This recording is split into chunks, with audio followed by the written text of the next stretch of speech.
Hello, welcome to the channel Why Stories. Enjoy watching. Magdalena Alcalde's life path was far from being strewn with roses. She had to plant all the roses herself. Unlike many others, she understood this even in elementary school. Her mother, Ida Alcalde, raised Magdalena on her own. Her parents divorced when she was 6 years old. "It's better to raise a child alone than with that drunkard and layabout," Ida said to her friend, Olea Borrego, who happened to be Magdalena's godmother. "After the divorce, I realized how beautiful life could be." When Magdalena started school, her mother instilled in her the belief that she had to rely only on herself. Well, she internalized that lesson perfectly. Learning to read at the age of 5, she found reading lessons in junior high school quite boring. The same went for math classes. One day, she wandered into a different class and was delighted by the math tasks there.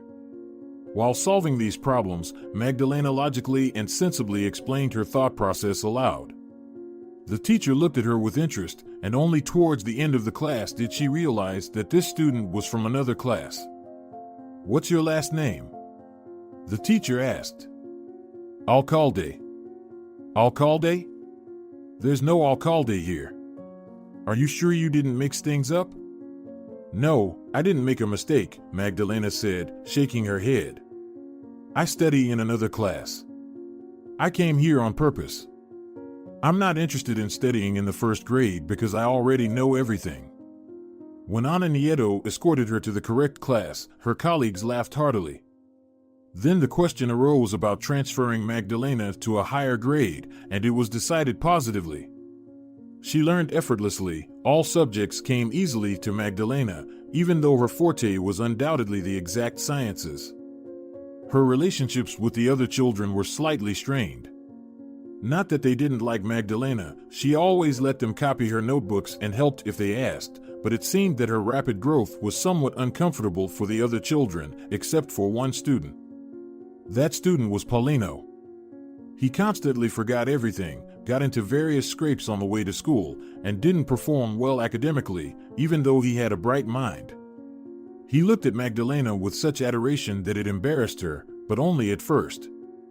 Then they became very close friends and even asked to share a desk. Teachers sighed with relief. Now Paulino was under supervision, and they could relax a bit. Paulino left school after middle school, despite Magdalena's pleas for him to stay.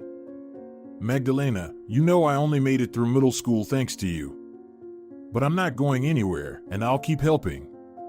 "No, Magdalena, it's not for me." "And what is yours?" "I don't know yet, but I'll come up with something." They saw each other a few more times until Paulino was drafted into the army. After that, she didn't hear anything more about him, though she occasionally thought of her school friend. Magdalena really missed him. Paulino, despite being a boy, was a true friend. Magdalena could always confide in him, and he always found the right solution. When they lost touch, she felt lonely. Magdalena graduated from school with excellent grades and enrolled in the university's economics faculty. "I will definitely graduate with flying colors," the young woman said firmly. All her friends and family were certain it would be so. A red diploma in economics became a significant point in her carefree life. 2 months after Magdalena finished university, her mother unexpectedly passed away from a brain aneurysm. Ida Alcalde was only 47 years old. That day would never fade from Magdalena's memory. Everything was as usual, except that her mother had felt unwell the day before. Magdalena insisted that she stay home and call the doctor. "Magdalena, it's probably just a cold," the doctor said. Ida looked at her daughter and smiled. "It doesn't matter, let the doctor take a look." "Oh, you worry too much. Half of our workers are on sick leave. Now you can take some sick leave too." While waiting for the doctor, Magdalena's mother's condition deteriorated significantly. Magdalena was so frightened that, in addition to the doctor, she called an ambulance. They took Ida away, and 2 hours later, the doctor approached a tearful Magdalena. "I'm sorry, there was nothing we could do." Magdalena didn't understand what he meant. "You couldn't make a diagnosis?" The doctor looked at her attentively. We did, we just couldn't help. Accept my condolences. Magdalena couldn't believe it. She thought the doctor must have been mistaken. She rushed to the door through which her mother had been taken, but the doctor caught her in time. The young woman screamed, bit, and tried to break free, but he held her tightly. Magdalena just went limp and started to cry. She couldn't believe it. It felt like a terrible dream. Life is so fragile and short, Magdalena thought as she was standing by the fresh grave. Mom was so happy when I graduated from university. Mom, how can this be? I haven't even found a job yet. I haven't pampered you as you pampered me. It was after her mother's passing that Magdalena fully realized the truth in her mother's words. In this life, one can only rely on themselves. There was no money for the funeral, just a small amount, and she had to call relatives and acquaintances for help. That's when the harsh reality presented itself to Magdalena in all its starkness. We just bought a TV the day before yesterday, Katerina, her mother's sister, said. Who would have thought Ida would pass away so soon? It all seemed logical, but why did it feel so unpleasant in her heart? Magdalena sensed that her aunt was blatantly lying. Such a hypocrite, Magdalena thought. She's your own flesh and blood. Even if there really is no money, you, just like me, should be looking for it right now.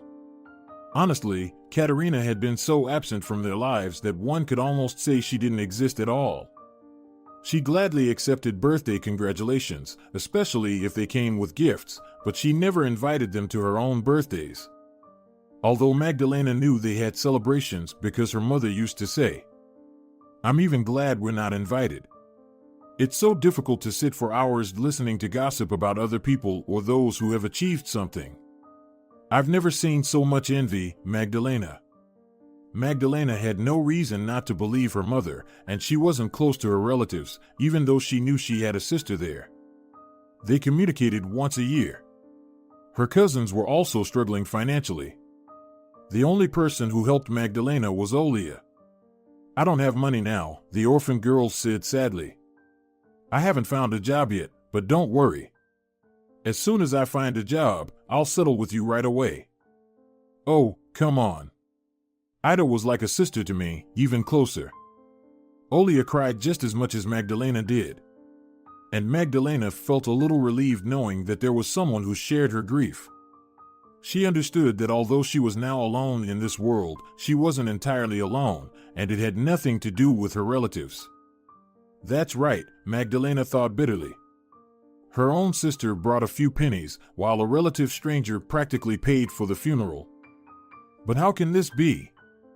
It's a huge amount of money. Magdalena, it's fine.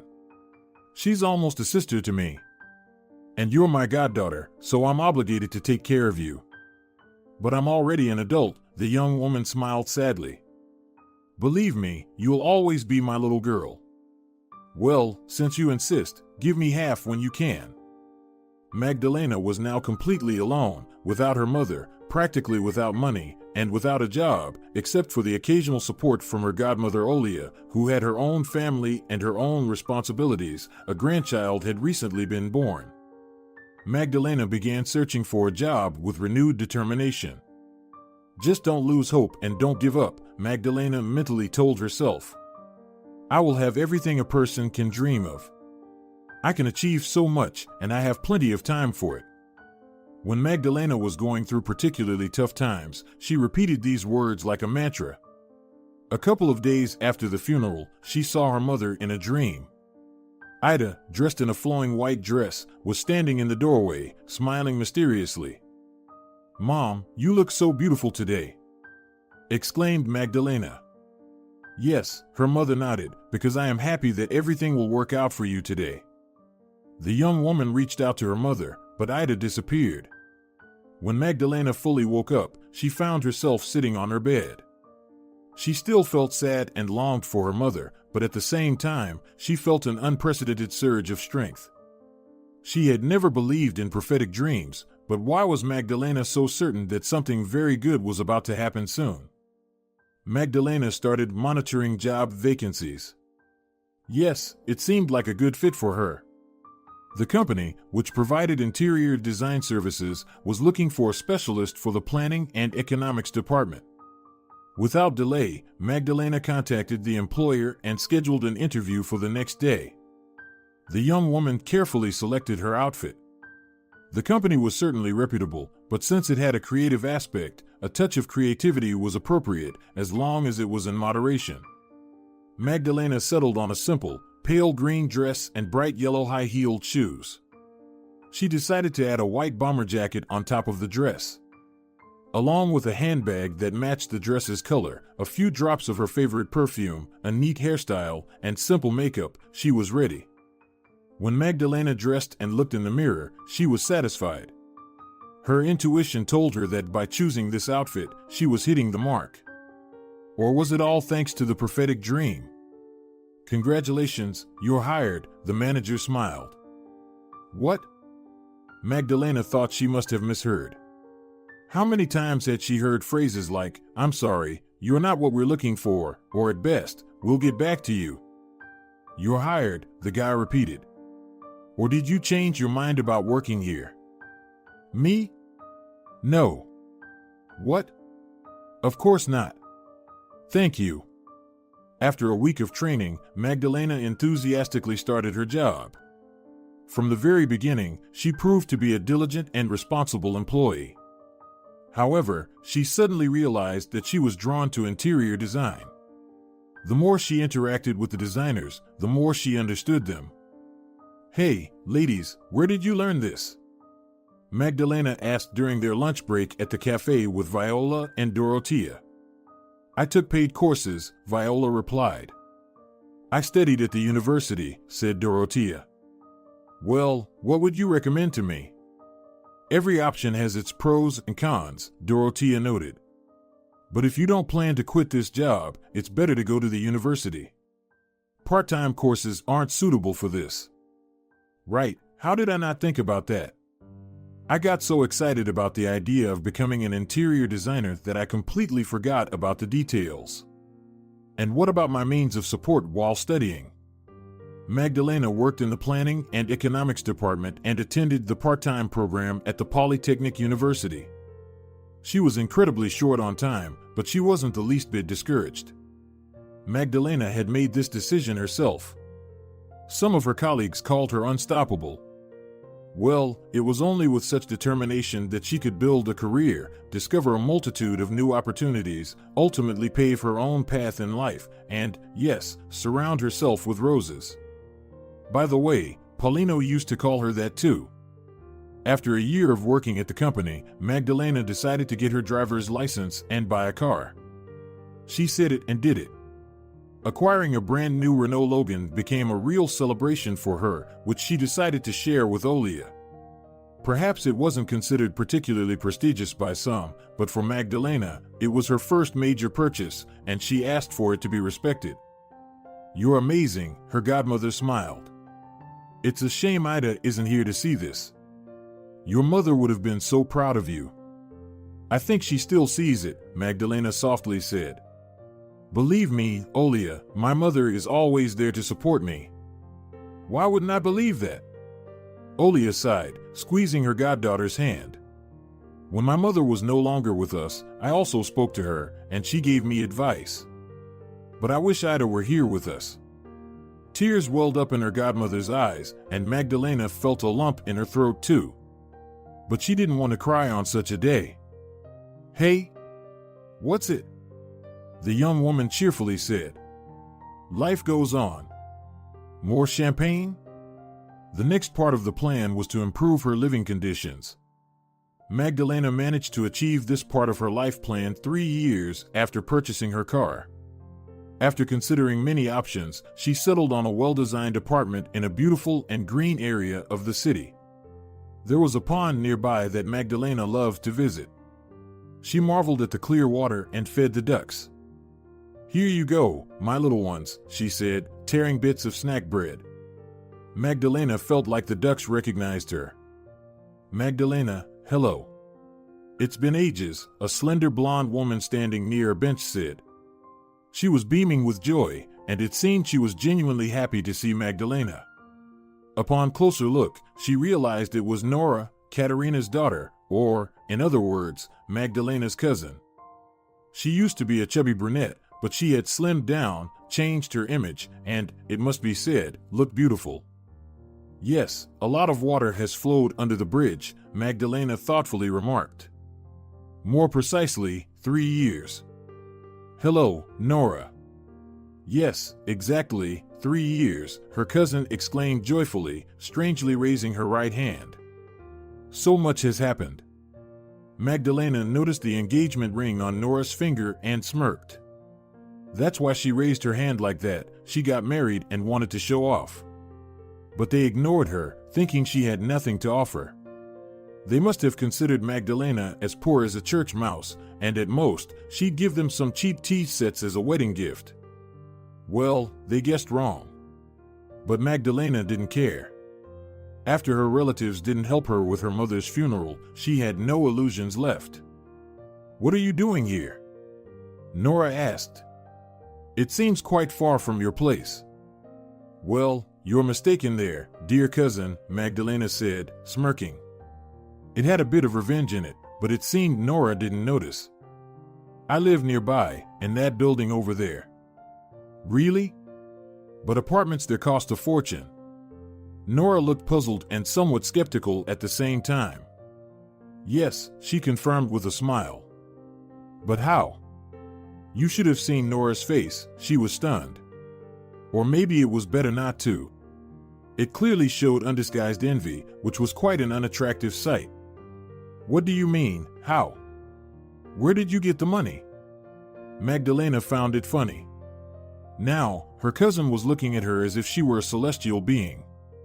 It seemed Nora didn't have an easy life herself. Magdalena was confident that marriage was pretty much the only thing her cousin could boast about.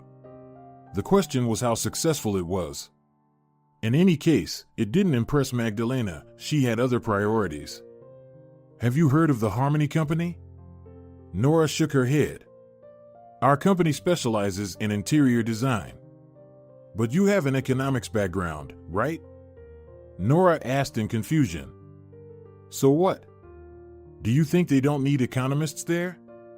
Magdalena chuckled, amazed by her cousin's lack of understanding. And do they pay well? Very well. Magdalena. What is it? You see, I recently lost my job, and I'm deeply in debt.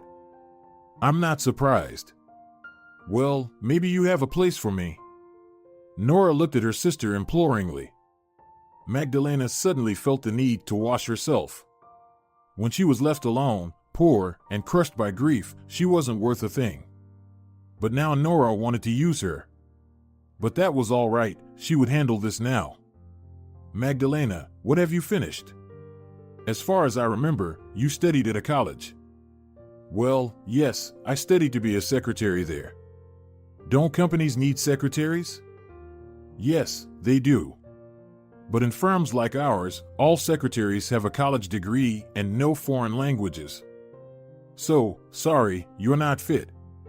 No offense. Although. What? The firm does need a janitor if you're interested. I can talk to them. No, thanks. Well, that's it. Nora clearly expected Magdalena to ask about her life, her marriage, and congratulate her, but there was no such luck. Magdalena simply wasn't interested. They had long since become strangers to her. Her behavior was certainly unusual. For some reason, the saying "living with the wolves" came to mind. She even shivered to shake off the unpleasant feeling. Magdalena's phone rang. Her beloved boss was calling. He had a habit of calling during non-working hours. Olimpio Pena disliked postponing important conversations until the next day. The employees had long stopped being annoyed by it, especially since he never called about trivial matters. Magda, my dear, I have a very interesting offer for you, Olimpio said in an excited voice. Magdalena smiled. She settled comfortably and prepared to listen to her boss. It's not a big deal, Katerina scoffed when her daughter told her about the meeting with Magdalena. She's gotten all high and mighty with her company, but she could have put in a word for her relative. But she's not the boss, Valerio, her husband, remarked. In any serious organization, there's an educational threshold. And don't act like you don't know that. He wasn't eager to argue with his wife, but he couldn't keep silent. You seem to know a lot. Yes, Katerina, I do know a few things. It wasn't for nothing that I worked in the design bureau. I also remember that we barely scraped by at Ida's funeral with some ridiculous amounts of money. So, what do you want from her now? The girl achieved everything on her own. What was holding back our Nora? He knew he was crossing a line here and that Katerina would chew him up for sure, but he couldn't stop. He was genuinely sorry for that girl who had achieved a lot on her own without any help. Nora is married, his wife stated proudly. While your beloved Magdalena doesn't, no one knows with whom she spends her time. I know how they move up the career ladder in such companies. That's interesting. How do you know? Valerio smirked. Well, I don't live on a cloud. I know how leaders of major companies select personnel and what they do there afterward. And, in general, I don't understand what you're trying to say. Magdalena is a genius, and our daughter is worse. Her husband simply waved his hand. He had long realized that arguing with his wife was not only futile but also costly. Katerina, if she understood that she was completely wrong, would never admit it. She would argue until the end and sincerely believe she knew better than anyone. Valerio had learned long ago to retreat in time to avoid a scandal, but he didn't like that Nora was just the same as Katerina. The boss's offer wasn't just interesting, it was truly magical. Olimpio offered Magdalena a business trip to Spain. Our Spanish partners will be delighted with you, the boss said enthusiastically. Why did you decide that? Magdalena laughed. The boss was a passionate man who loved his job and understood it. In truth, Magdalena didn't care why Olimpio had made this decision. She was in a state of euphoria. Her meaningful conversation with her cousin had faded into the background, and she felt wonderful and light. But you look like people in Spain, Olimpio chuckled in response. But personally, I'm sending you to this wonderful country based on your professional qualities. We'll discuss the details tomorrow. Yes, of course. See you tomorrow, Magda. Until tomorrow, Olimpio. Magdalena felt like she wanted to embrace the whole world. She got up from the bench and headed home, unaware of the commotion surrounding her. Slightly cooled down after her conversation with her husband, Katerina remembered a wise proverb, especially useful for consumer-oriented people like herself: don't spit in the well, it may come in handy for a drink. How could this be? They had a relative who was doing very well for herself. And what? Should they have just stood aside? They couldn't help but try to get something out of it. So, she decisively dialed her daughter's number. Nora got married a year ago. Magdalena was right, the mere fact of marriage was her trump card. She had repeatedly tried to find a job in her field but had had no success. All the reputable organizations required secretaries with higher education and knowledge of at least one foreign language. Nora had neither, and she had neither the time nor the inclination to study or improve herself. Why bother when there are other ways? Nora despised studying, having chosen the secretary profession in hopes of getting into a company and catching a boss. But time went by, and the enterprising young lady couldn't secure a job. What romances with bosses could she talk about? Try something simpler, her father said one day. And you can study part-time or take some job-related courses after work. You can see for yourself that you don't meet the job requirements. But Nora didn't want to hear about it. So, you'll continue to sit on our necks, Valerio summed it up. Just say that you want to get rid of me, his daughter snapped. No, we just want you to find your place. You have to start somewhere, and it gets harder to find work with age, Katerina remarked. Nora did eventually get a job, but it was hard to call what she earned an income, only pennies. After some time, Nora got married, not to the organization's boss, though. Her husband worked as a mechanic, and his salary wasn't much to write home about either. The couple didn't have their own place, they rented a room. They couldn't afford an apartment, even a one-room one. And then the organization where Nora worked closed down. God, why wasn't she more fortunate? The final straw was her encounter with her sister in the park. Imagine that Magdalena turned out to have a good life. She probably had an expensive apartment and a car.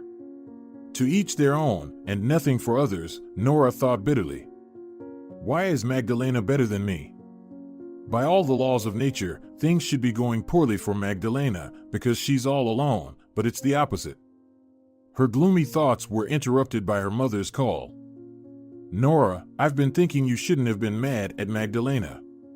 She probably wished you the best. What do you mean, Mom?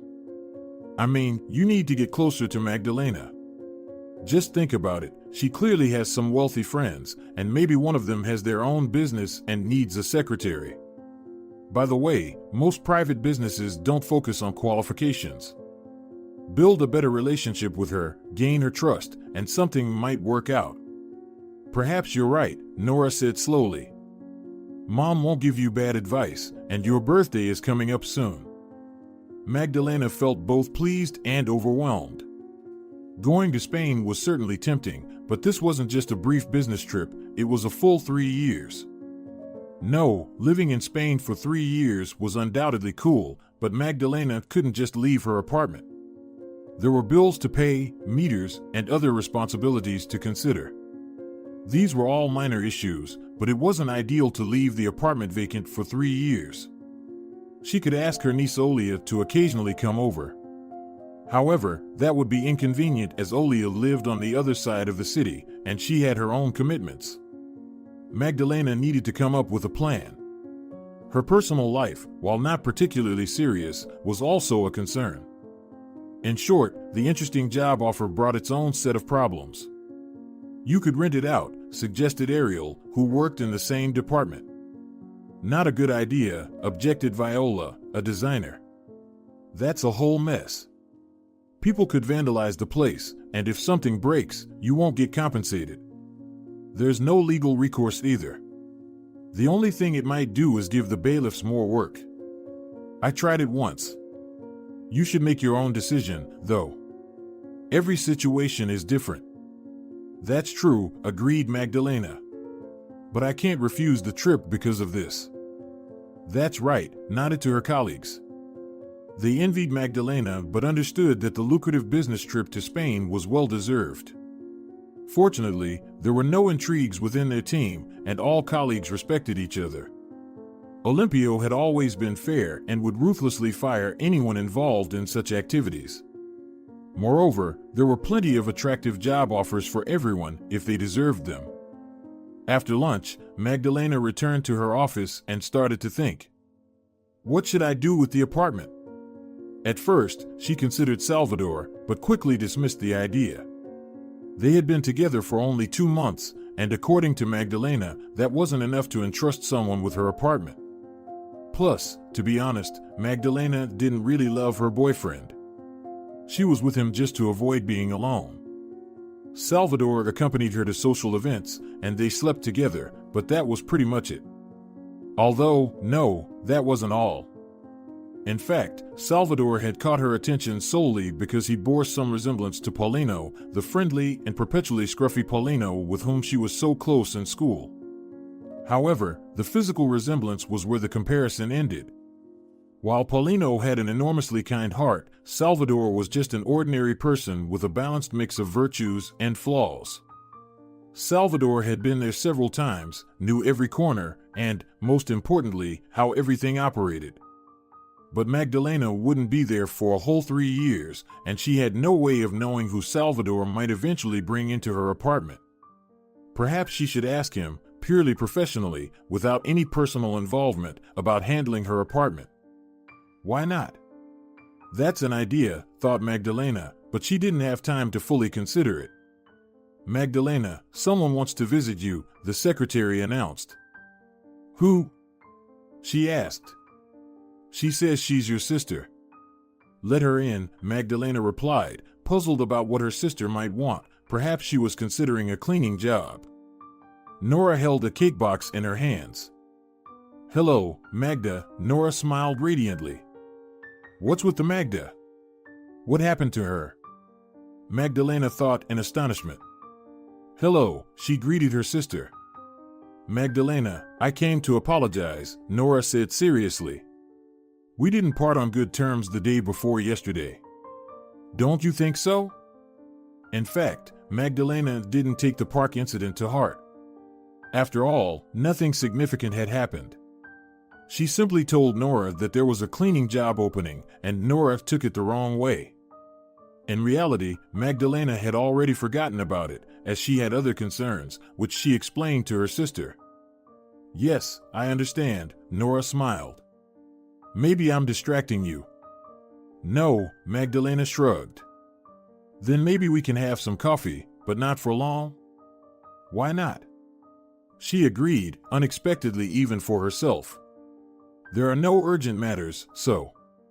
It must have been said that the coffee turned out to be far more pleasant than their conversation in the park. Do you have any children? Magdalena asked her sister. No, Nora shook her head. Not yet. Are you dating someone? I do, but to be honest, it's not that serious. Nora rejoiced. It seemed like it worked. Meanwhile, Magdalena couldn't shake the feeling that her sister wanted something from her. Magdalena had already made it clear that her sister wouldn't be able to get a job with her. So what did Nora want? Eventually, Magdalena concluded that the most she might be asked for was some financial help. Remembering their kindness when their mother passed away, Magdalena frowned. However, she suddenly realized that Nora was not really involved in their affairs. Where would she get the money? Nora hadn't been working then, even though she had graduated from college a year before Ida's death. In general, the sisters had a warm conversation, and Magdalena wasn't as categorical, at least when it came to Nora. Besides, why be estranged from family? Yet she dreaded having to deal with Katerina. But no one was forcing her to do so. Nora called a couple of days later. Magdalena, I want to invite you to my birthday. To be honest, she had already forgotten her cousin's birthday. Well, she could always check it on social media, but Nora saved her from that necessity. Lucky this year, it falls on a Friday. Melesio will be home, so I'd love to introduce you to him. Will you come?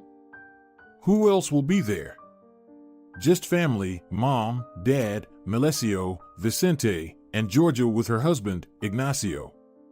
Mom and Dad, Magdalena thought, I definitely don't want to meet with them. As far as I remember, Valerio always danced to Katerina's tune, so it's unlikely that anything has changed now. Magdalena, will you come? Yes, why not? After all, Katerina should have been ashamed and let her see that everything was going well for her. Yes, Nora, I'll come.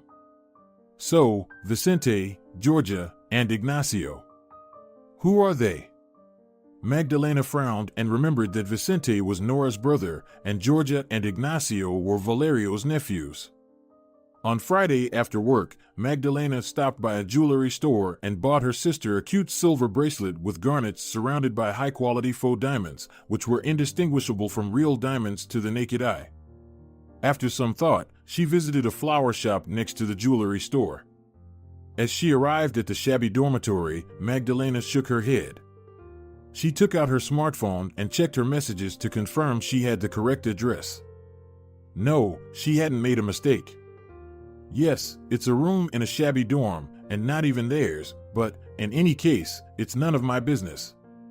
Magdalena, you've become so beautiful, Katerina cooed, wiping away a fake tear, adding, it's a shame Mom can't see you. Poor Ida. Well, what a hypocrite, Magdalena thought, she's playing it so convincingly. If I didn't know her a little better, I'd probably believe her. What a lovely bracelet. Her aunt wouldn't give up. It must be expensive.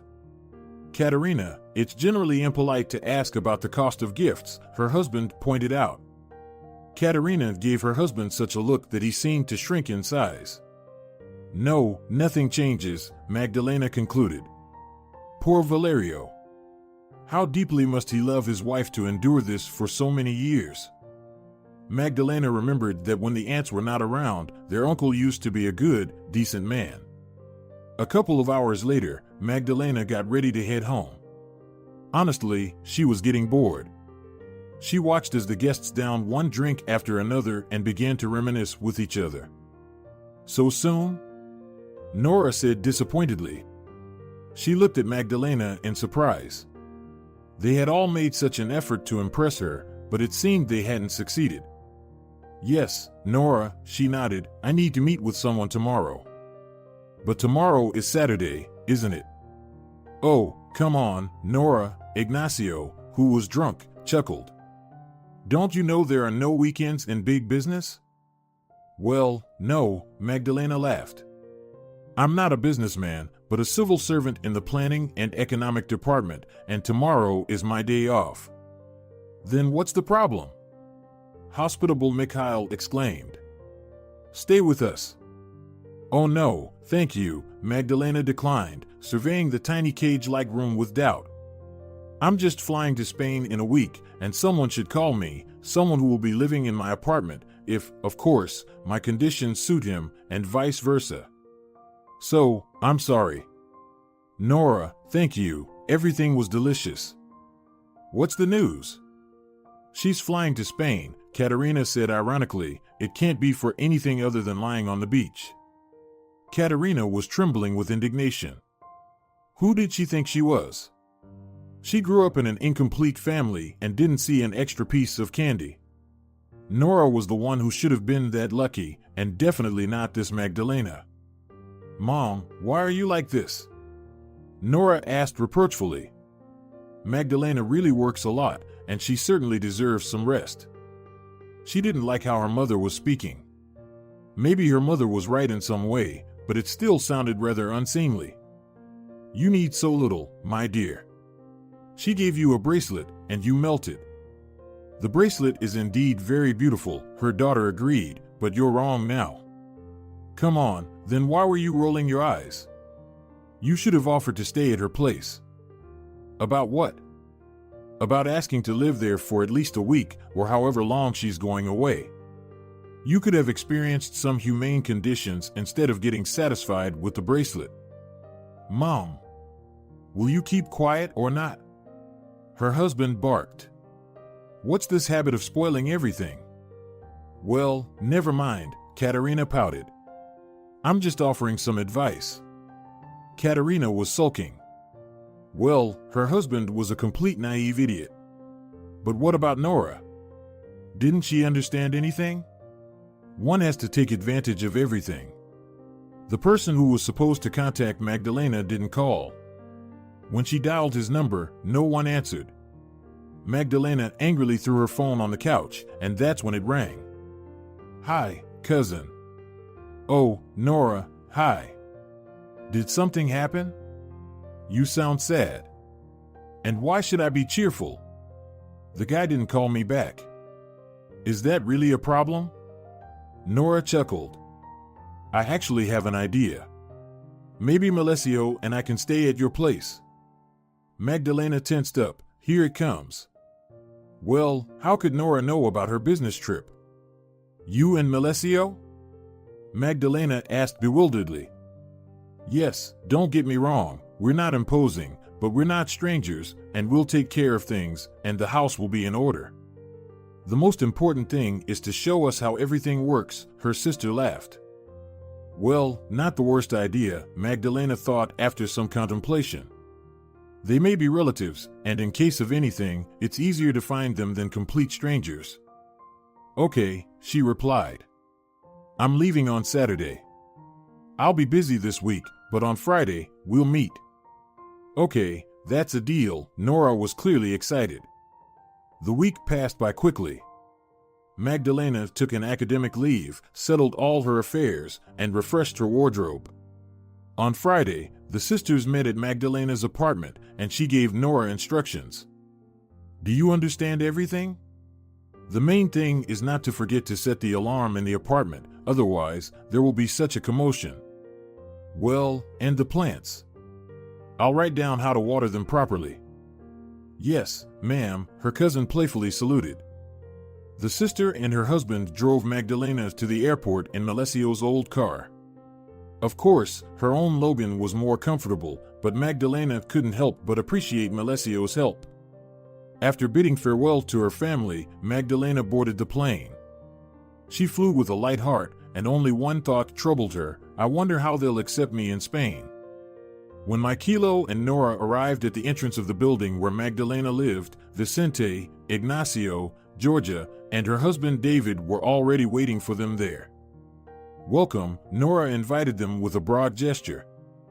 Who are you here for? The concierge asked, his eyes widening.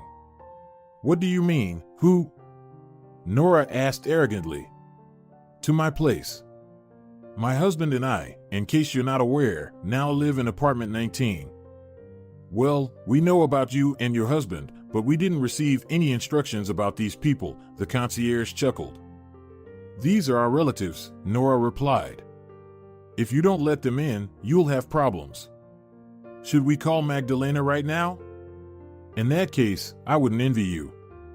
Oh, just go ahead, the man said with a sigh, shaking his head. He thought, I wouldn't envy Magdalena. He had seen quite a few poor relatives of elite building residents before. Wow, Georgia exclaimed in astonishment. Where is she going with all of this? Imagine, Melessio, we'll have all of this to ourselves for 3 years. Can you even think it's happening? Nora nagged at her husband. I wonder if the paintings are authentic, Ignacio mused as he examined a masterpiece. It's very possible, Nora nodded. Our sister doesn't mess around. But let's go to the bathroom, there's probably something to see there. The bathroom was impressively spacious. They could have fit a couple more equally large whirlpool baths in there, which the group was currently admiring. Besides a washing machine and a wicker laundry basket, there was nothing else in the bathroom except, of course, the full-length mirror and a spacious cabinet that barely managed to hold numerous jars and bottles. Let's continue the tour, Nora smiled. Apparently, she already felt like the mistress here. Wow, Vicente whistled upon spotting the coffee maker. Such a machine costs $100 at least. People live in such luxury, David sighed. Magdalena probably has furs and diamonds, Georgia dreamily speculated out loud. They did indeed find furs, and the girls squealed with delight as they tried them on. However, they hadn't found any diamonds. They're probably in the safe or a bank vault, Michaelo suggested. She wouldn't just leave them lying around. Wow, Georgia squealed. Look at this fur coat. I'd die for it. Guys, we should have a housewarming party. That's on me, Nora said, swelling with pride. The banquet, of course, took place, especially since Magdalena's fridge was fully stocked. She loved having all the shelves filled. While Georgia opened and closed drawers, she stumbled upon a bar. Wow! Melessio tried to say it was still Magdalena's stuff, but Nora immediately objected. You're acting like a crazy person. First of all, she won't even remember what was here. And secondly, are you seriously suggesting that in 3 years, we won't be able to buy and replace everything? Nora received enthusiastic support from everyone, and it was decided to set up the dining table in the large room. The music system was turned on immediately to make the atmosphere livelier. Notably, a little mishap occurred. In the midst of all the fun, either David or Vicente swung a wine glass a bit too vigorously to the beat of the music, and wine spilled directly onto the pristine white wallpaper. Melessio clutched his head while Nora waved her hand. We'll wash it off, we have 3 years ahead. Magdalena descended from the plane's gangway.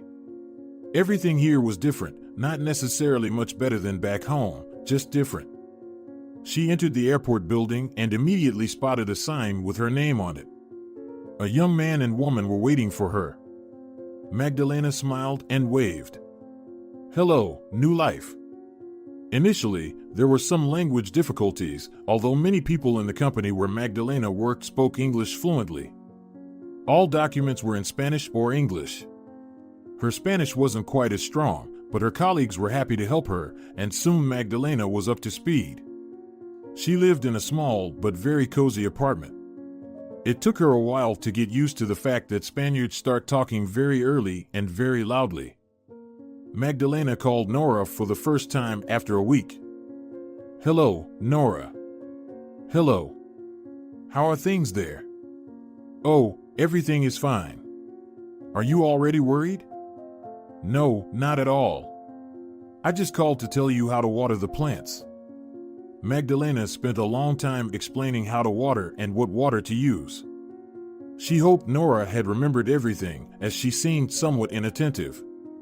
"Nora, did you understand everything?" "Of course.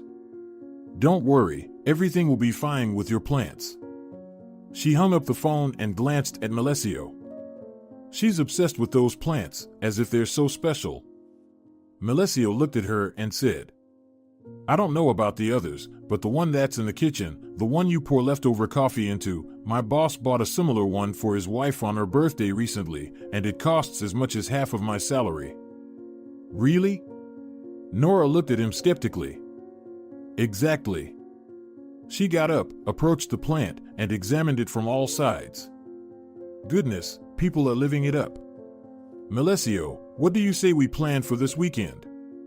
"I don't know, the bar is empty, and I haven't received the salary yet, so we could visit our parents this weekend."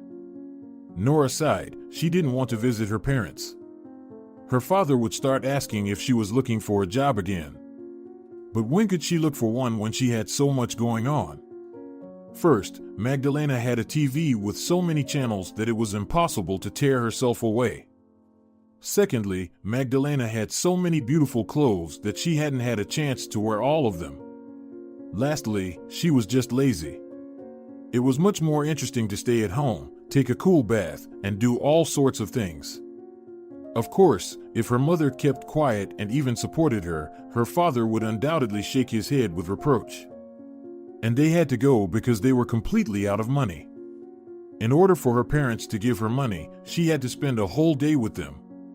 Nora turned to her husband and immediately spotted the wine stain. "Melesio, why are you like this?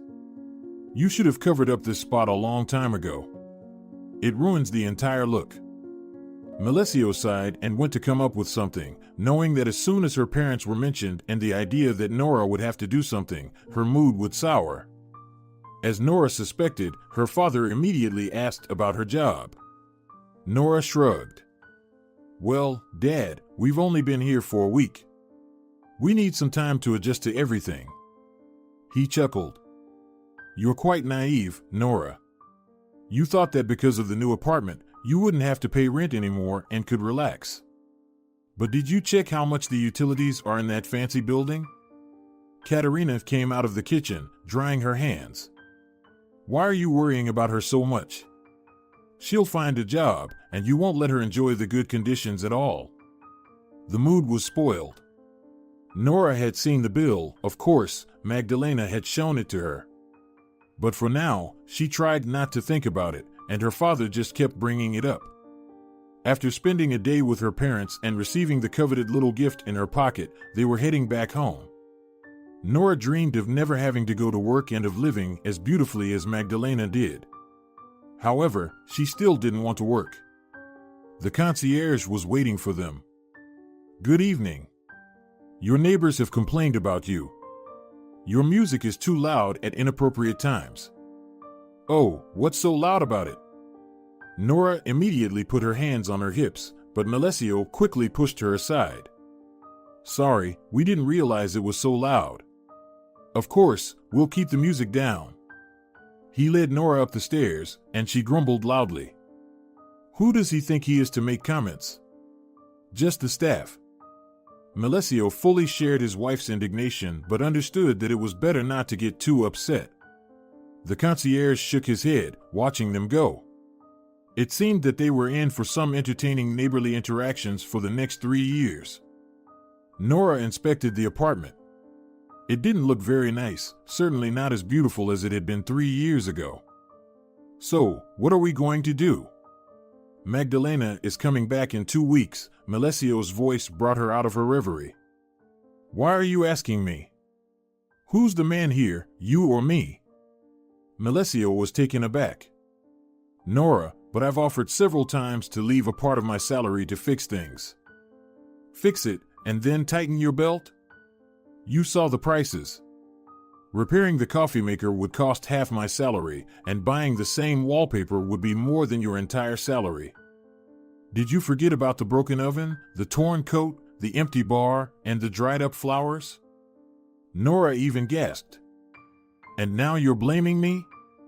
What were you looking at? I'm tired of taking responsibility for everything. Why don't you think for yourself sometimes? Melesio went into the kitchen and slammed the door loudly. A stained glass window cracked and shattered. Nora burst into laughter.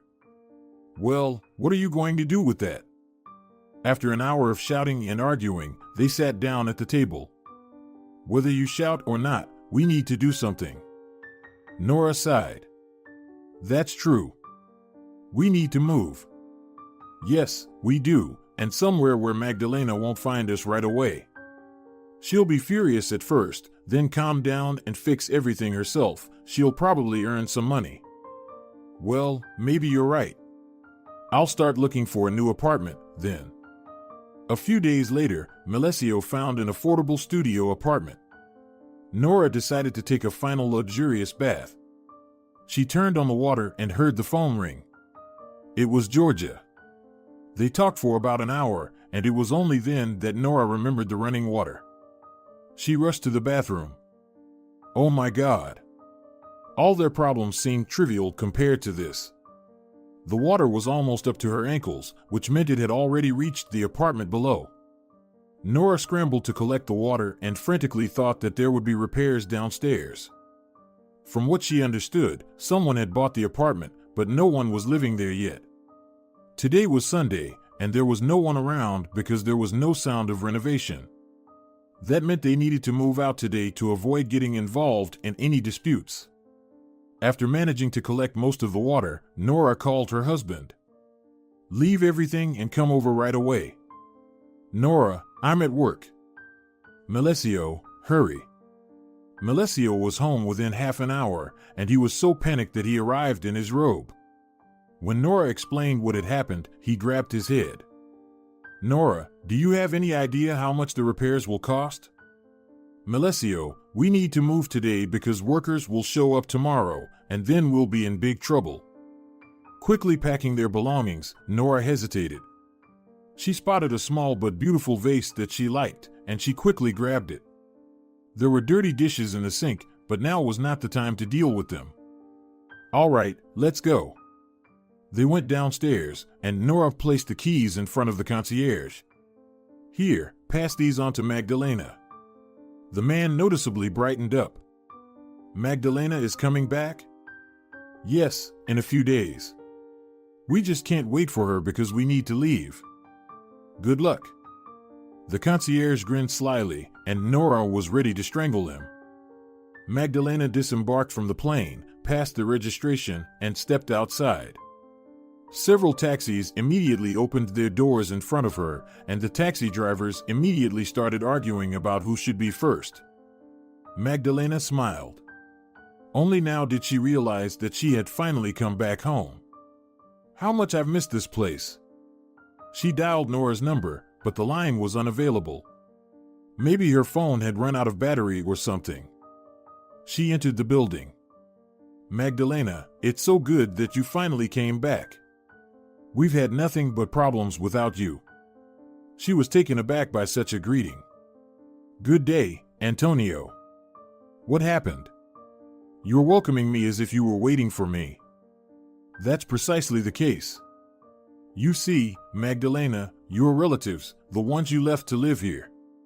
In short, come with me, I'll show you everything. Magdalena stopped smiling.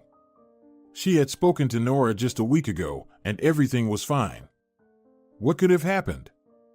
The concierge opened the apartment directly below hers. Here, take a look. Someone bought the place and did renovations. As you can see, it wasn't cheap at all. They flooded it right away.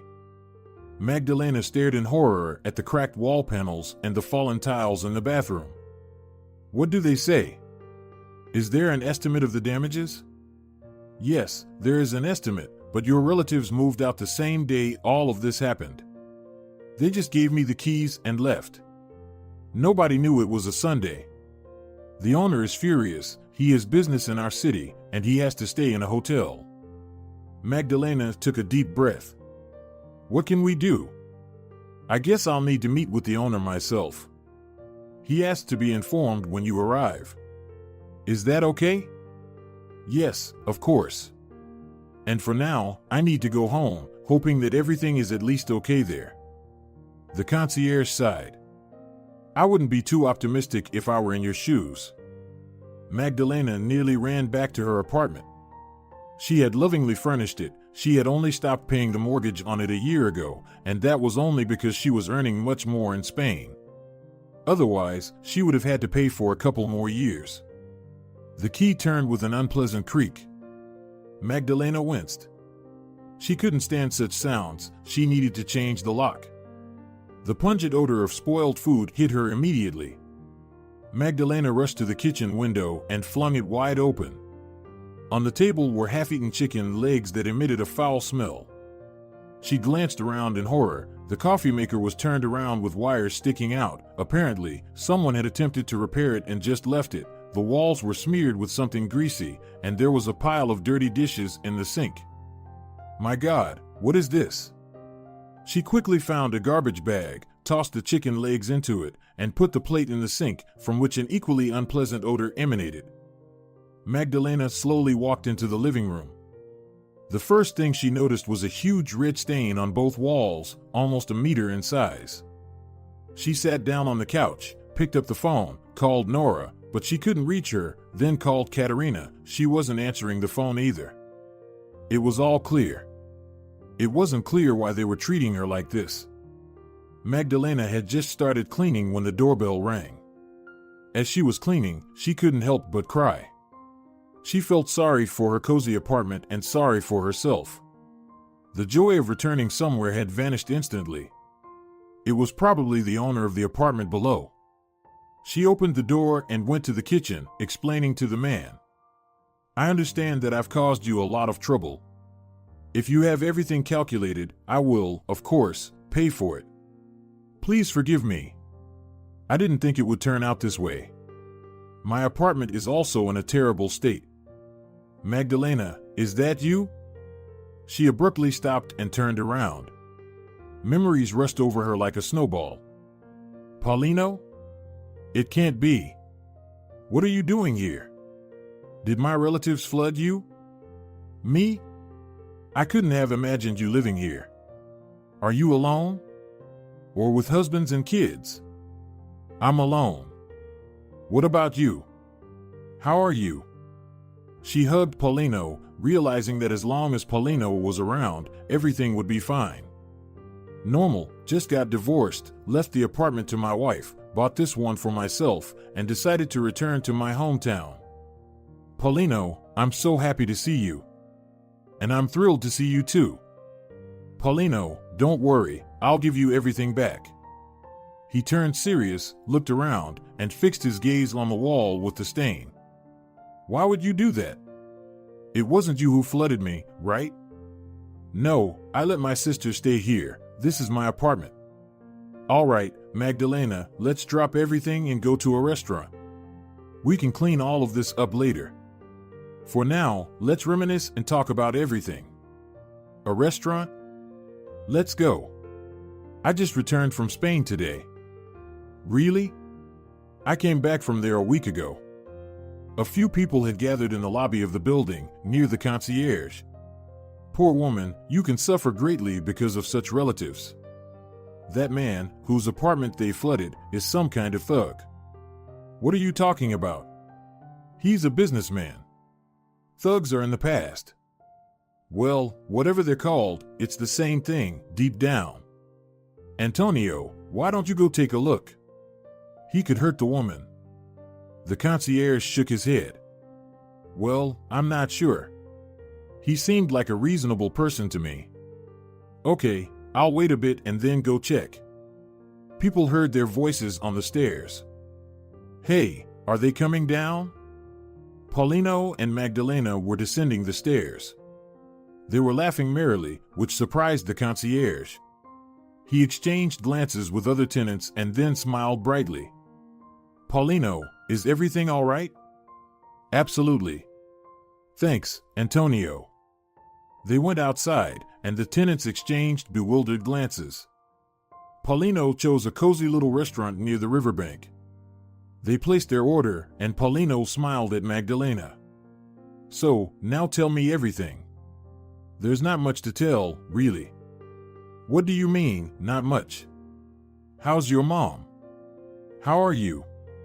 "My mom passed away, and I had just finished university." "I'm fine." "I'm sorry, please accept my condolences." "It's okay, no big deal." "Then tell me, how did your relatives end up in your apartment?" Magdalena sighed. "Well, I guess I'll start from the very beginning, when my mom passed away." She finished her story, and Paulino chuckled. "I can't say you've been very lucky, but we'll resolve this issue." "Come on, Paulino, I'll compensate you myself." "Like hell, you will."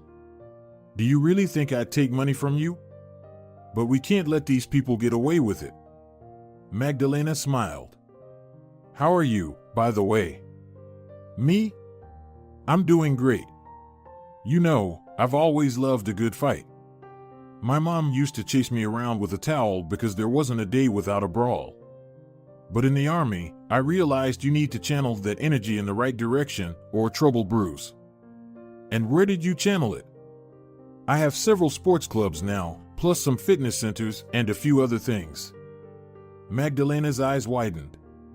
"Wow. Indeed." Paulino smiled, but she thought he had changed a lot, the same smile but very short, unruly hair. After leaving the restaurant, they took a stroll and then decided to go to Magdalena's place for another drink. "I have nothing yet. Not even furniture, let alone a bar." Magdalena approached the bar, opened it, looked at it for a while, and then burst into laughter.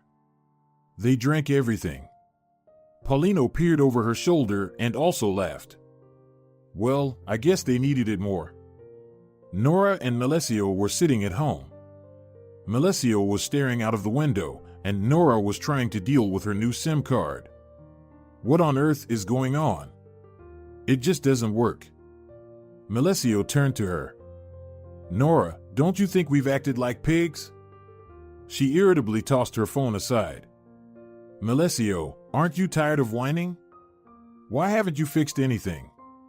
Probably because you earn peanuts. Nora glared at him.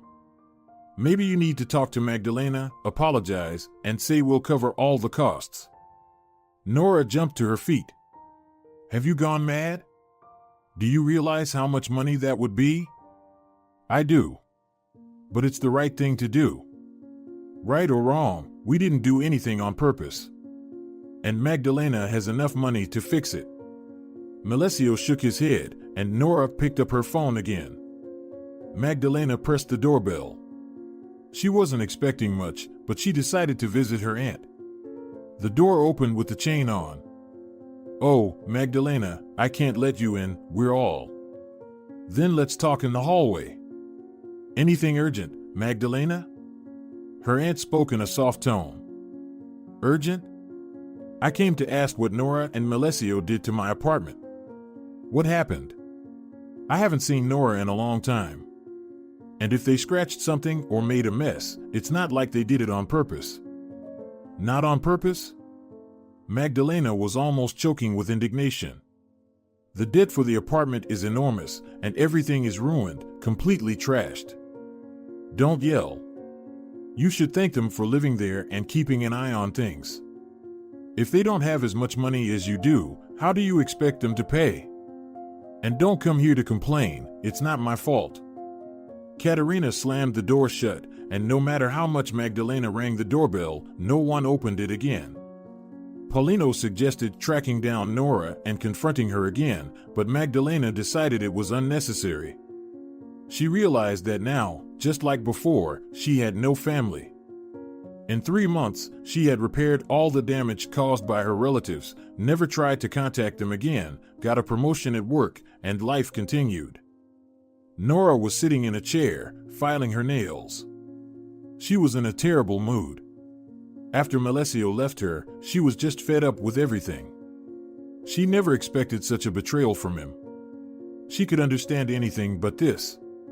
Nora had been so sure that Melesio would never leave her and go anywhere.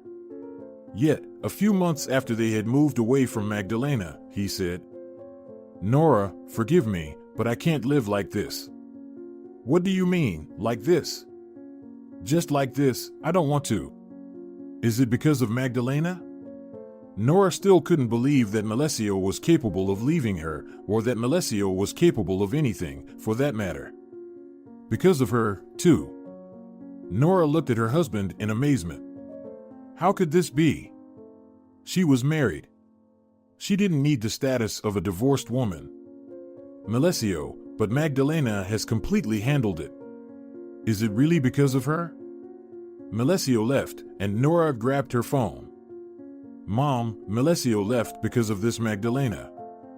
"Don't cry. Explain what happened." Nora had to return to her parents' house. She was still struggling to find a job, and she couldn't afford to pay for the apartment. For the first time, her father went against her mother and forbade paying for her accommodation. "Nora, have you made any calls today?" "No. Nothing worthwhile." Katerina shook her head. She hated her niece so much. What had she done to her daughter's life? How could people like her even exist? She sat down next to her daughter. "Why don't you go out for a walk? Maybe you'll come across some job postings." Nora put down her nail file. "I don't understand. Have you had enough of me? Why do you keep telling me to go somewhere all the time? My dear, it's been 6 months since you came back home. It's time to start rebuilding your life.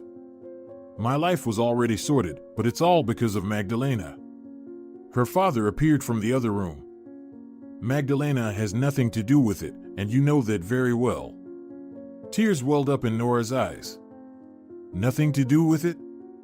Of course, she has nothing to do with it. It's all my fault. Not just yours, but also your husband's, who just ran away." "Dad." "What, Dad?" "Nora, I'm begging you to find a job." Katerina wanted to confront her husband a bit for pressuring their daughter. She felt so bad for Nora, but then she reconsidered. Maybe she needed a little push. Nora, unable to find any support from her mother, rushed to her room to get dressed. She stormed outside. The whole world seemed against her. Absolutely everyone, and all because of Magdalena and her apartment, as if material possessions were more important than human beings. She sat on a bench in the park, her thoughts overwhelmingly bleak, with a strong desire to cry. Melesio left her at such a moment. Her phone rang from her pocket. It was Georgia. "Hey, where are you? What are you doing?" "I'm not doing anything, I'm just a slacker." Georgia laughed. "I feel like it's getting over the edge at home again." "Oh, yes. Why are you calling?" "Listen, there's a new club that just opened across the street. You know where the girls slim down? Well, they're currently hiring. Want to give it a try?" Nora frowned. It seemed Georgia was driving her in the same direction too, and it looked like resisting anymore wasn't an option. She sighed. "All right, give me the address." Nora looked at the new building. It was beautiful. She thought to herself that not only women would be coming here to work out, but also men. Wealthy men, of course, could afford such a place. If she could get a job here, perhaps she could finally fulfill her dream of finding a decent husband. Nora proceeded with determination, her main goal being to make a good impression and avoid being assigned to a low position. Magdalena and Paulino arrived at the cemetery. Yesterday, Paulino had proposed to Magdalena, and she had accepted. Yesterday, they had visited Paulino's mother, and today they had come here. Angelina Torres welcomed Magdalena as if she were her own. Magdalena, I only heard about you when I was in school. I was so sorry I didn't get to meet you back then. It's only thanks to you that Paulino became a better person. Magdalena was embarrassed. Oh, come on. Paulino is a good man. They spent a wonderful evening and then agreed to visit the cemetery. After a brief moment at Ida's grave, they returned to the city. So, do you still need to go to the office? No, I took the day off. How are things going with your project? Well, it's still in the process. Magdalena, tell me if you need help. I have the money. Thank you, Paulino, but I'd like to do it on my own. Let's drop by my club for 15 minutes. I need to check on how things are going. The grand opening is coming soon. Sure, let's go. They arrived at the office just as Nora was climbing the steps. Oh, look, it's my sister. Paulino looked in the direction Magdalena was pointing. Please don't tell me that she's the one who lived in your apartment. That's right. Quite interesting. What could she be doing here? Maybe she's applying for a job. Quite possible. A little stray dog rushed towards Nora. It was obvious the dog was homeless and simply wanted something to eat. Nora quickly turned around and kicked the dog strongly. Magdalena jumped out of the car and rushed to the squealing dog, picking it up. Nora, what are you doing? Nora turned to her in surprise. Magdalena? That's disgusting. Why did you pick it up? Nora straightened her shoulders. She wouldn't show Magdalena how disgusted she felt inside. Nora, how could you? He's just a little dog. He's dirty and contagious. And don't try to play the kind-hearted act with me. Magdalena examined Nora carefully, her eyes blazing with anger. Nora, have I done something wrong to you? I don't understand why you're talking to me like this. It seems like it should be the other way around. You? With me? What for? Do you even understand what you've done to my life? Me? How? Magdalena looked at her sister in bewilderment. How? Melesio left me because of you. What does that have to do with me? But he left after we stayed in your apartment. And don't tell me that we ruined everything. We didn't ruin anything. Everything broke down on its own in those 3 years. Magdalena suddenly found it amusing. It was both funny and pitiful, this miserable Nora who had trapped herself in a lose-lose situation. Nora, what are you doing here? Katerina lives far from here, doesn't she? Nora hesitated for a moment and then said, I work here. I'm the assistant to the director. And I'm also sleeping with the owner, and we'll be getting married soon. Nora blurted it all out in one breath, not quite sure why. The main thing was to make Magdalena believe it, and the rest wasn't that important. Let Magdalena know that Nora had managed to secure a good place under the sun. Magdalena looked at her with pity, and Nora, mistaking her pity for disbelief, continued to boast. Yes, that's right, Magdalena. There's no need to toil like a slave, it's enough to have a head on your shoulders. So, it seems you have it. Paulino approached Magdalena. He had overheard the entire conversation but hadn't intervened until Nora started talking about the owner. Nora glanced at the man and then turned to Magdalena. Is it yours? Has anyone ever paid attention to you? I'm about to get married for the second time, and you've never been married even once. Or are you just dating? Paulino burst into laughter. You know, Nora, I was sure you were as dumb as a brick when you fled, flooding my apartment. Finding you would have been a 5-minute job, but I listened to Magdalena and didn't do it. But you turned out to be even dumber. Nora even blushed with indignation. Who do you think you are to talk to me like this? Paulino smirked. Not enough that I'm the owner of the apartment you flooded? Well, I'm also the owner of this club, who you sleep with. THIMOT sure who hired you as an assistant OFTO director, we don't even have that position here. And lastly, I happen to be Magdalena's fiancé. We have a wedding coming up. I don't think Magdalena will choose to invite you. You should have seen Nora's face. She went from red to white and wanted to say something, but then she just turned around and stormed away. Magdalena sighed. I feel sorry for her, she's completely confused. Paulino hugged her shoulders. Stop feeling sorry for those who don't deserve it. Tell me, what are you going to do with that little one? Magdalena looked at the sleeping puppy in her arms and laughed. What am I going to do? Take him home, of course. Paulino just shook his head. Katerina was so angry that she couldn't sit still. Who does she think she is, that wretch? She got a little money, and now what? She thinks she can humiliate people? Nora was crying bitterly on the bed. Valerio, Katerina's husband, noticed. But Nora was the one who started it.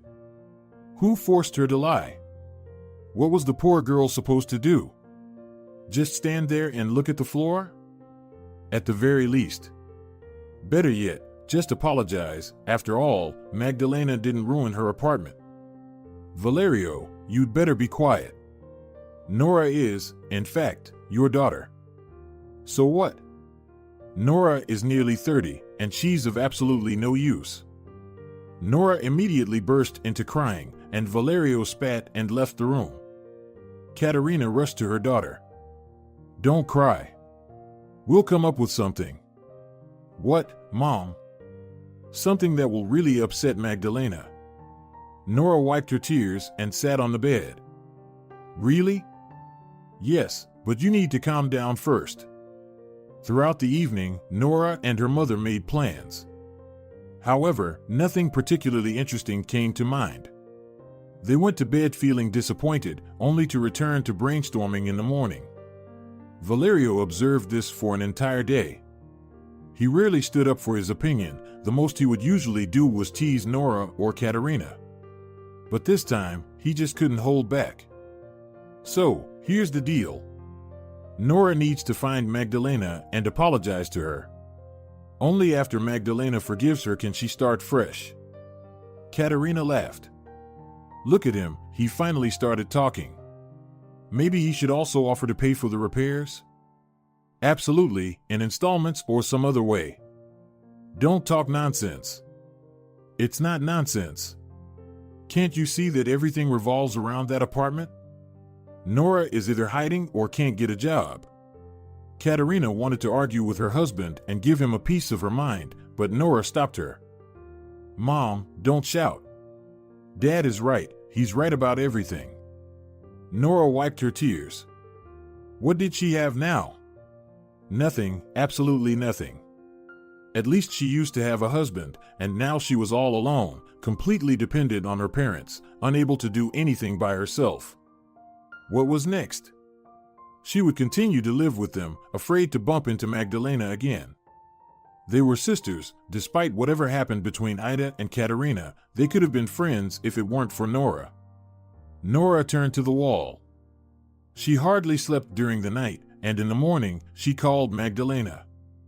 Magdalena, can you meet with me?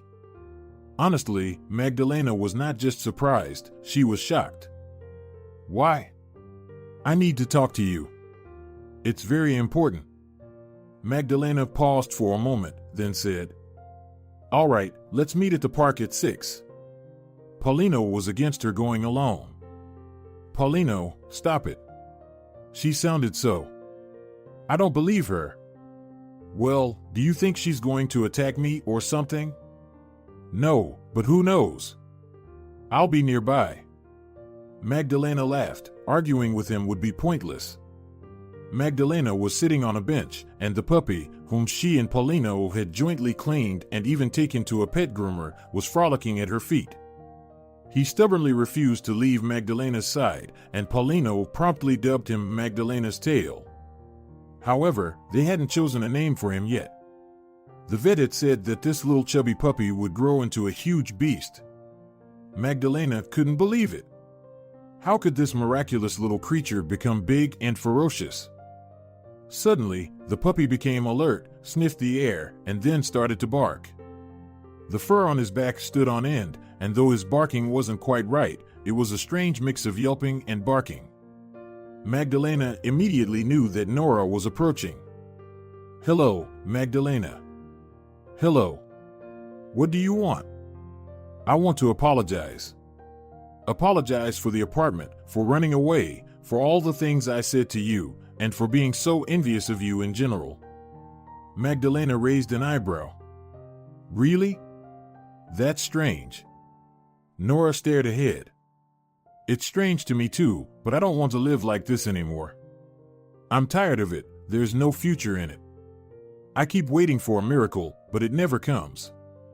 Magdalena noticed that Nora was crying. However, if this was all an act, Nora was a very convincing actress. She hadn't shown any acting talent before, so it seemed that she was speaking sincerely. "Magdalena, you don't have to worry. I'll find a job. I'll start looking tomorrow and give you everything back. Not all at once, of course, because I don't have that much in one go, and my parents don't either." "Does your mother know that you came to see me? And more importantly, why did you come?" "She knows, of course." Nora waved her hand. She didn't want to hear what her mother yelled after her again. The woman had screamed so loudly that her spittle flew in all directions. Didn't she approve? "You know everything yourself, don't you?" "Nora, she won't let you become a decent person." "I can handle it." Magdalena handed the young woman a handkerchief. The puppy had calmed down long ago, although it was still sitting on Magdalena's lap, just in case. "And what about Melesio?" "Oh, I don't know. Since he left, I haven't seen him again." "He doesn't call?" Nora shook her head. "Are you waiting for him?" The young woman looked up at her sister. "No, I'm not waiting. Everything is fine." Magdalena felt so sorry for Nora that she even hugged her. "Well, don't worry so much. The most important thing is that you found the strength to apologize, and we'll figure out the rest somehow. Go home, I'll call you." When Nora left, Paulino plopped down next to Magdalena. "So, what's been going on here?" "Paulino, she's so miserable. She apologized and wants to compensate us for the repairs." Paulino looked at Magdalena in surprise. "Are you kidding?" "No, I'm dead serious." "Paulino, let's help her." "Well, if she doesn't escape from Katerina, she'll become the same as her." "Magdalena, you amaze me." "Come on, Paulino." "Okay, I'll stop. I know you too well." The next day, Magdalena called Nora. "Nora, hello. Where are you?" "I'm in the city. I had 2 interviews." "How did it go?" "Not very well so far, but I'll keep calling." "Nora, can you come to the club where we met yesterday?" "Of course, I can." "But why?" "Come over, you'll find out everything on the spot." Magdalena met Nora on the doorstep half an hour later. "Let's go, Paulino is waiting for us." Nora stopped dead in her tracks. "No, I won't go. I'm very, very embarrassed." "Nora, you're a grown woman, and you promised that you would overcome everything yourself." Paulino was waiting for them in the office. Nora started stammering words of apology. He raised his hand. "Accepted. And now, to the business." He asked her a few questions, all of which were in the category of what to do if a dispute arises. Nora thought before answering, and Paulino smiled. "Well, it's not as bad as I thought. You'll start your internship tomorrow. An administrator from another club will train you. You have a week to learn everything you need." Nora nearly fainted. "You're hiring me? I won't let you down, I promise." Magdalena walked out to see her sister off. "Magdalena, thank you so much." "You're welcome. Just remember, Paulino is very demanding." "All right, I understand." "Nora." "Yes?" "Take the keys to the apartment. I'm not living there anyway, and it'll be convenient for you to get to work." Nora hesitated about the keys, then reached out her hand. "Thank you, Magdalena. I'll make amends for everything I've done." Magdalena laughed. Well, maybe you'll replenish the bar, everything else is in order. A month passed, and Magdalena and Paulino's wedding was approaching. One evening, they took Max for a walk. The dog had noticeably grown, and it was clear that he would become a big and strong dog. How's Nora doing? Paulino smiled. You know, surprisingly well. All the clients speak highly of her. And she's doing well in every aspect. Really? Magdalena was pleased. For some reason, she believed in Nora's transformation, albeit with difficulty. Really? You seem to be more excited about her success than your own. Now, tell me, what are you planning? Me? Nothing. Magdalena, you know me too well. I see through you. Paulino, you know, I happened to run into Melesio here by chance. Paulino burst out laughing. By chance? Melesio? Well, yes. What's wrong with that? Nothing. I think we should invite both Nora and Melesio to the wedding. I'm sure they'll reconcile. Paulino smiled. He had indeed found himself a wonderful wife, both kind and intelligent. Nora was standing behind the bride, glowing. For the first time in her life, she had bought a dress with her own money, chosen it carefully because she had earned the money herself. Now she realized she looked stunning. This was confirmed by the glances from the men at the wedding. In the crowd, Nora also saw her parents once again, and she marveled at the size of the heart Magdalena had. Nora, you look absolutely beautiful. The woman froze, then slowly turned around. Melesio was standing in front of her. He had broadened his shoulders, trimmed his beard, and looked stunning. Melesio, what are you doing here? I was invited. And then Nora understood it all. Magdalena simply wanted them to make amends and start over. I heard you got a job. Nora smiled. Yes, I not only got a job, but I also decided to pursue distance learning. Being an administrator can't be a lifelong job. Yes, of course, you're right. Silence fell for a couple of minutes. Nora, maybe we. Nora turned to him. Yes, Melesio, maybe. I missed you so much. But you ran away, you left me. Melesio smiled. Nora, I went up north. My profession is in high demand up there, you know. I earned money to settle all the mess we got into. Nora looked at him in disbelief. Are you telling the truth? I am. She rushed into the arms of her ex-husband. Katerina saw everything that was happening and even wanted to join the fray. They didn't need that traitor Melesio in their family, he was good for nothing. But Valerio held her back. Don't even think about it, she's an adult, she'll sort it out herself. Katerina looked at him with surprise.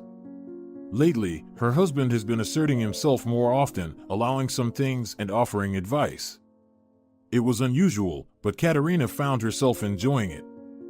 At the very end of the wedding, when the guests were already dispersing, Nora approached the newlyweds. Paulino, Magdalena, thank you for everything, and I apologize once again. Melesio and I are leaving. We're going to the north. Paulino smiled. Now that's a decision worthy of praise. When are you leaving? I need to find a new administrator. Paulino, do you really think I'm that ungrateful? Look for one. As soon as you find someone, we'll leave. They bid farewell to Nora and Melesio, along with Georgia, David, Mom, and Dad, and, of course, Paulino, Magdalena, and Max. Sweetie, maybe you'll change your mind? It's cold there, and there are no parents. Katerina was crying. No, Mom, it's precisely because there are no parents there that I decided to go. What does it mean? Nora hugged her mother. Mom, please don't cry. We'll come to visit. When the train disappeared in the distance, Magdalena handed the keys to Paulino. Well, Paulino? Look how the apartment fixes people. Maybe we shouldn't sell it, perhaps someone else will need help. Paulino laughed. You want to help everyone, don't you? If you don't want to sell it, don't sell it. By the way, I checked, and it's a fully stocked bar. It seems Nora filled it all up. Magdalena smiled and silently wished her sister good luck in her new life. If you're enjoying it as well, leave a like and subscribe.